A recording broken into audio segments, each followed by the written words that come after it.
మేము ఈ sustainable water సోర్స్ని ఎంత బలోపేతంగా ముందుకు తీసుకెళ్ళాలి, అలాగే ఎలా దీన్ని ఈ కన్జర్వేషన్ ఒక దీన్ని భాగం చేయాలి, దీంట్లో వీటన్నిటిలో మేము ముందుకెళ్తాం. మొన్న నేను సిఆర్ పాటిల్ గారి దగ్గరికి కూడా నేను వెళ్ళినప్పుడు కేరళ 45,000 కోట్లు అడిగింది.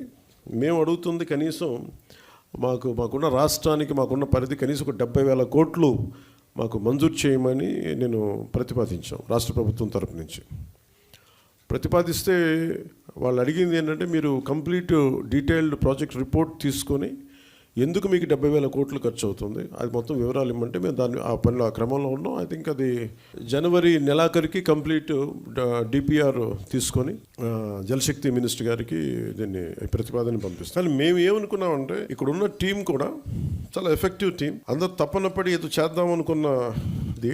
దాంట్లో భాగంగానే ముందు మేము ఏం చేసామంటే, నేను అడిగింది ఏంటి అంటే, అసలు మనకి